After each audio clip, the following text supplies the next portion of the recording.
Hello everyone, this is Amartya Smaran from Sakshi Post. Today with us we have Muhammad Zubair Ali. He started his Instagram page in 2017. It all started with a cute picture of a Kit Kat shake at Mocha Bar. Am I right? So it still has 109 likes, and 3 days ago he crossed the 200k mark on Instagram. Congratulations on that, and such an inspirational story. How do you feel about it, and where did it start?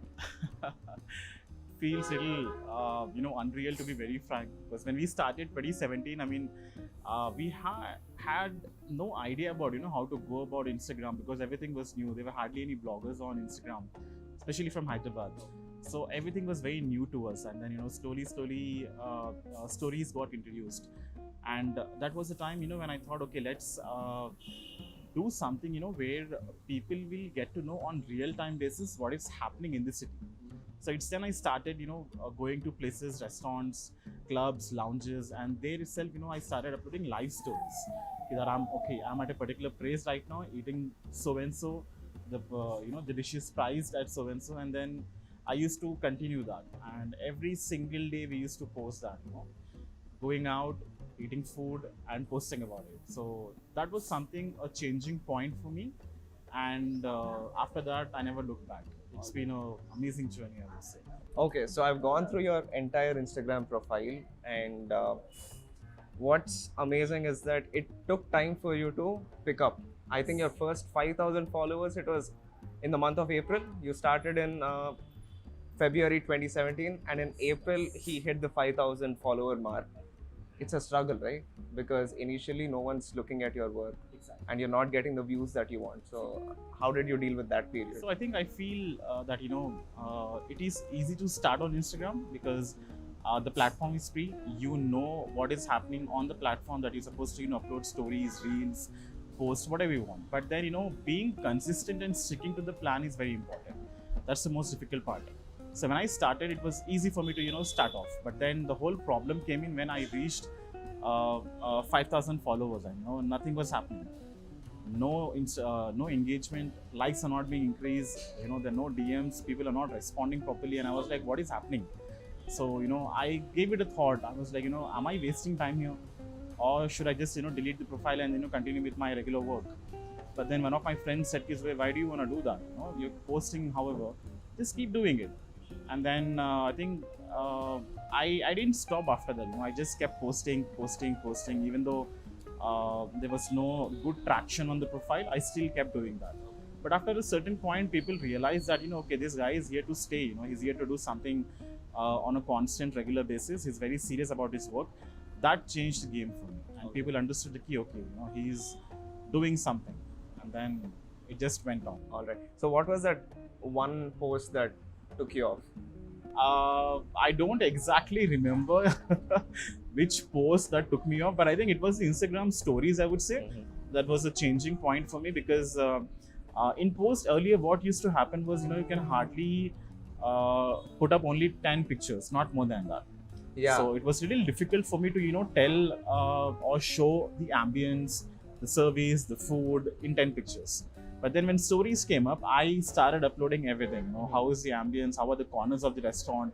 How are the lightings and all? How does the entire place looks like? How many dishes I tried? How many drinks I tried? And then in the end, I used to end the whole story with a proper review. Okay. Of around 15-20 lines. So that was something that really helped me. And stories were a changing point. Nice. Yeah. That's great. And recently we interviewed another food vlogging page. Their page name is Tindam Tirugudam, which means let's eat and roam around. Alright, whenever we ask people like what's the history, like how did it start, we expect like a lengthy answer, like how you gave. They literally went like during lockdown, my mom scolded that you just eat and roam around, and that was the germ of the idea. So it's nice that you have like such a story behind all this. I'm not undermining them. I'm just everyone has a different story, right? It's great to know yours. So for me, it was all about being serious, because when we used to write on Zomato and Facebook, Facebook was slowly going down. People were not that much interested in any kind of engagement or post on Facebook. Instagram was taking over. That time I wanted to let people of Hyderabad know that there is something happening in the city. It's not, Hyderabad is not only about biryani. I mean, of course, people relate biryani and Hyderabad together, but then I wanted to let them know that there are lounges, there are clubs, there are mind-blowing events and concerts happening in Hyderabad. I wanted to let people know, okay, this is where you're supposed to go and party or eat or have a good time. So I had a serious thought behind my blog. Okay. So I was like, okay, no, let's start and let's go ahead with that. Nice. And you received about 7. You've received the best food blogger award. Yeah, best food influencer of Hyderabad. How does it feel? 7 times? 7 times. 7 times? My God. The first time I got, I was very emotional. I took my parents because it was the very first award. And that time, not one, but I was getting 2 awards. Okay. One for the best food influencer and one for the best influencer in Hyderabad. All right. So that was very moving and motivational for me. So I took all my friends and parents over there, and they were very happy. And then things just fell in place. People started recognizing you. People started checking your work, started contacting you for various things and projects and all. That's how the number from 1 to 7 increased slowly. That's amazing. So we had Sofre and he ordered 2 dishes. What are they? Burger and? Burger and the sandwich. Sofre is again, known for the sandwiches because the breads that they bake are absolutely delicious, and the recipes that they have are very different from others because these are the recipes that have been borrowed from their great grandmothers, and these are very homely but at the same time very commercial also. This is something you will not find anywhere else. Yeah, that's the speciality of the place. Nice. And I'm very glad that he's paying for the food, and I didn't get my coffee, and I'm absolutely disappointed. No, just. All right. So most of them feel, when you start a food blogging page or something, it's just clicking a picture, putting up there, going back home, sleeping. That's not what happens. So That's not what's that struggle like? What's the making process? So I will not talk about making process. I would say, for someone who's starting off on Instagram or who's willing to do a food blogging, I would say it is not only about clicking picture and posting on Instagram. You will have to first know a little bit about food, the history behind it. What is the restaurant all about? What are the specialities and all? Go to that place, try the food, try to understand the flavors that they have, the products that they have. Then you click pictures and write about it. That is what will make you different from the crowd. That's what I have been doing from years now. So it's not only about clicking pictures and uploading on Instagram. I always try to get deeply into a particular dish. For example, this is a sandwich. I really want to know what are the ingredients they have used, to make this particular sandwich, and what is the marination process that is going inside the meat. Okay. So I really want to go in depth. So this is how you will be standing apart from other bloggers or other influencers. It's just not about I ate Just that. about I ate this, I went there, I did that. No, you'll have to go a little deep in the subject. Only then you'll gain knowledge. You'll be able to also express the same knowledge on your post. That's great. Can we have a bite? Oh yes, we'll do that. Because I think that my first interview, it was about Halim. Okay. And I struggled a lot to eat and talk. And the first bite that I had a bone in my mouth. I had to literally chew the bone because I couldn't spit it out.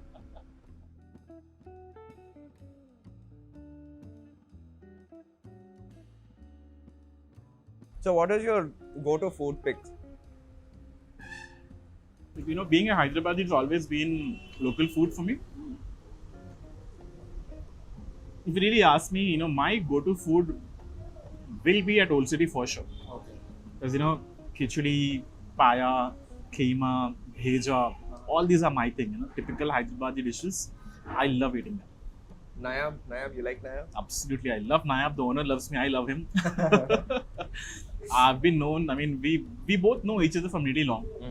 And I think Nayab is the only place that, if there's any big influencer coming or international YouTuber or someone who's really into, food documentary, Nayab is the must place Must for try. me. Yes. Nayab and there's Shadab also, right? Yes, yes. Shadab, yes, they're known for biryanis and kebabs and everything, but Nayab is something that, is doing things a little different. They're a little hygienic. The food is nice, tasty, and the kind of dishes that they provide is very different. So I think Nayab is the place for me. And then it's, I've got a very interesting question here. What are some of your local places for our viewers to look at? In Hyderabad, of course. So if you really ask me about local flavors, Hyderabad as a city it is not as blessed as Bombay and Delhi or Kolkata when it comes to street food. Local street food scene is little low in Hyderabad, but again, some of the must try if you really ask me is again Nayab for me, and then you have Pragati Doshas because that has been like top notch in the city for me from really long. And if you ask me about biryani, then it has to be Meridian at Panjagutta. That's amazing. Yes, I love so it. yeah, Everyone goes like paradise. But no, I'm like, I mean Paradise is good, no doubt about no it. doubt But about it. Meridian for me has been very consistent over the years. Absolutely. And every single time I walk into the restaurant, the food is delicious, and the way they used to make it 10 years back, it is the same recipe. Yeah. That is more important these days. So just like an anecdote, I met with an accident near that Chaurasta. And at that time, the only thing that I could think of was if only Meridian was open. That would be like such a pleasure, right? You just had like such a bad incident and you would want to eat like good. Yeah, just to like forget about everything. It's like a good escape. And in one of your posts, you mentioned that you're not a successful so-and-so, but you're a learner. You're learning. So what's that kind of attitude? Is that your success mantra? I think yes, because I believe that the day you feel or the day you decide that okay, I've done everything in the industry, I am the best, or I am the success model, then you're done. The fire that you have in your heart to do something extra or go a little 1 mile ahead of others, you will not be able to do that. So I always believe that be it food industry or other industries that I've worked with, it's always good to be a learner because every single day you're learning something and you're trying to develop your skills or your knowledge and implementing the same thing in your work again.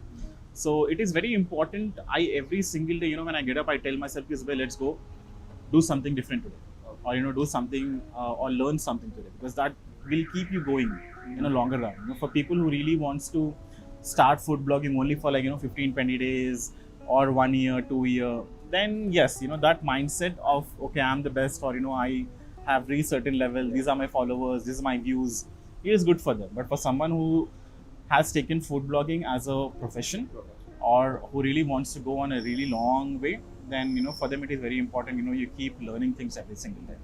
So that's, if you say success mantra, yes, I still believe I'm still a learner, I'm still learning a lot of things in the food industry, and I'll keep doing that.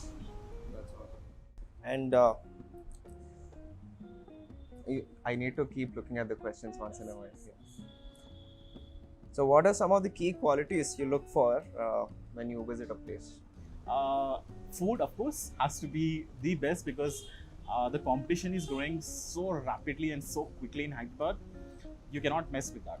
The food has to be top quality. The service, of course, makes a lot of difference because the people who are serving, the waiters, the servers, are the face of your restaurant or a club or a lounge.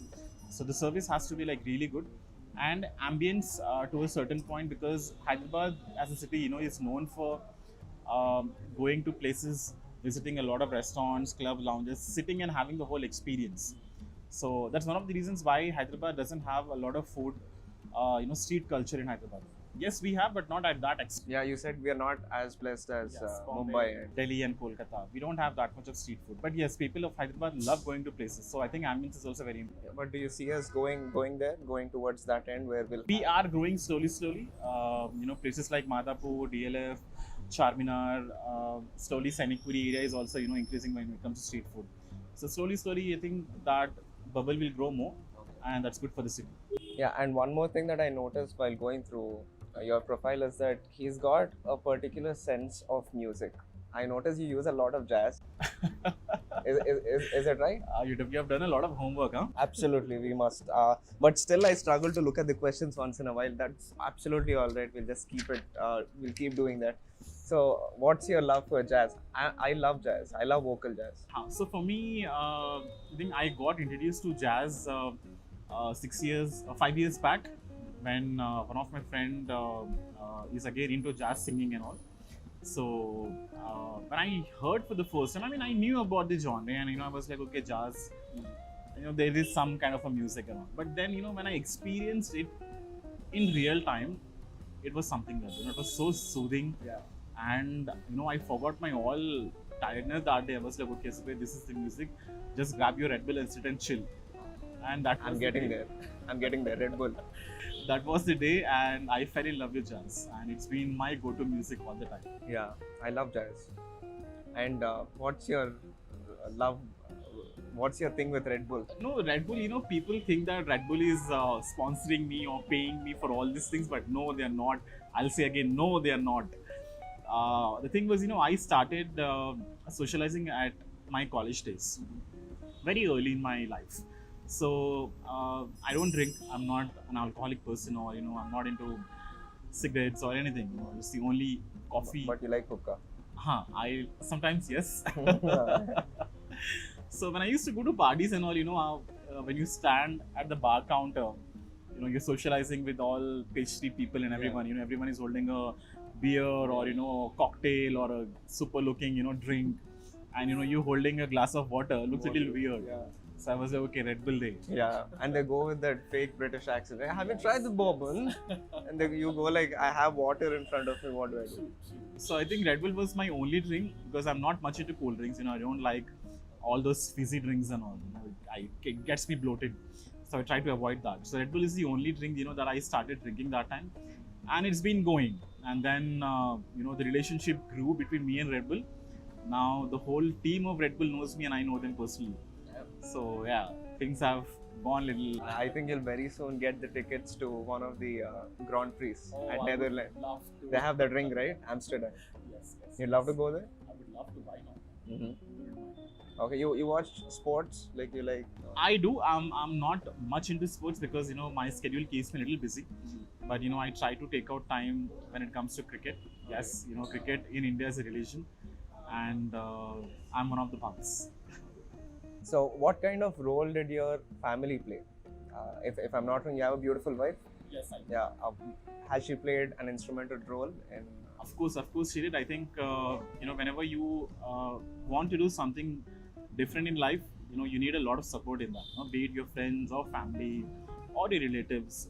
So when I started food blogging, I was working with Zara that time. I was a store manager over there. So imagine leaving a place like Zara, an international brand like Zara, and coming into food blogging, which is very new. So that was a little shocking for my parents, because the eldest in the family is leaving a fixed job and coming into something like this, which is a freelancing again, and in which he's not yet settled. He doesn't know what needs to be done. He doesn't know how much is he going to earn after probably 1.5 years, 2 years, whatever it is. So my family was a little shocked, and they were like, what are you going to do? But then I kept going. I didn't stop, because I really wanted to know them, understand, okay, this is what I'm going to do now. I fell in love with food blogging, and I really wanted to do that one. So there was one time where I was just going out, trying to meet people, pushing a lot of content on Instagram, uploading a lot of pictures, videos. You're doing it all out. So there was one time when media caught the attention of my blog, and they started writing about me. So be it Times of India or Indian Express or Deccan Chronicle, everyone started writing, okay, there's a guy called Hyderabad Food Diaries doing so and so. Interviews are being published, and one fine morning, my dad started knocking at my door. I was sleeping, 7:30 in the morning. I'm a night person. Okay. And early morning he's knocking, and I'm like, "Kaun hai yaar?" And I opened the door. My dad is standing, and he's like holding a Deccan Chronicle paper, and he was like, "Is this you?" So I told him yes. And then he's like, this soja. I think that soja was okay. My family accepts me because That was the time, or that was the day. They never asked me after that. They said, what are you doing? How much do you earn? What are your plans? They never asked. And then yes, I got married. We dated for a year. No one knows this, okay? We dated for a year, and while we were dating, that confidence that I got through my wife saying that it's where you're supposed to do this, you're supposed to do that. That helped me a lot. That little push that you need in your career. I think it all came through her, and I'm super glad and super happy that I have a wife like her, and I'm blessed. Yes, that pushed me really well. That's awesome. And you know what? You know that you made it in life when you wake up and your parents don't scold you. They go like soja. Because till date, every day I wake up, my mom goes like, is my nickname in the family. Yeah. There's nothing cute like Chotu, like, come here. That goes. So like we'll go with the rapid fire round now. So I've got like set of 12 questions. All right, quick. Before that, we'll take a bite.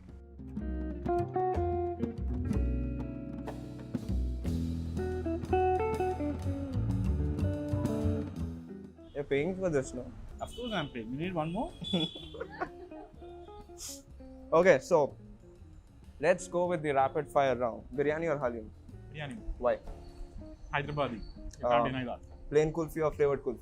Plain kulfi always. Desserts or starters? Starters. Starters. Prawns or fish? Prawns. Why not fish? No, I am a big prawns lover. Alright. You've heard of people saying fish? Yes. Fish prawns. Yes. We made a reel about that, check that out too. And there's creamstone of famous ice cream. Creamstone. What the hell is famous ice cream? Oh, the famous ice cream. Oh. Okay, on camera, I will take him to famous ice cream and make him eat that. It's a date. Yeah. And you smell good. And you look good. Thank you. I'm fine, I'm perfectly fine. Don't. Dosa or paratha? Dosa. Tea or coffee? None. This is only for the camera, just to keep on the table, but none. Red Bull. I'll have it then. Yes. Oh, that's Red Bull? No, I mean, I prefer Red Bull. Okay. Why don't you order one? Pani puri or pav bhaji? Pani puri. Shawarma or wraps? Shawarma. Hey, these are like pretty obvious questions, no? That we're asking. Steamed momo or fried momo? None. Burger or... No, you've got to answer. No, I don't like momos at all. I mean, At all. once in a while, okay, I would say steamed momos. Steamed momos. Burger or pizza? Pizza. Alcohol, Red Bull or thumbs up? Red Bull. Bourbon, alcohol, Red Bull. All right. He's been a sweetheart. It's been a pleasure interviewing Mr. Zubair Ali. Thank you so much for being with us. Lovely being here, and yes, interviews like these I look forward to always, and I'm really happy that I could make it here and we did something like this. And as I said again, yes, ice cream is on me. We'll definitely go. And how was the interview? It was very nice. Loved it absolutely. I mean, very casual, very friendly and very happy kind of an interview. Thank you so much. My career is made, and I will run into money now.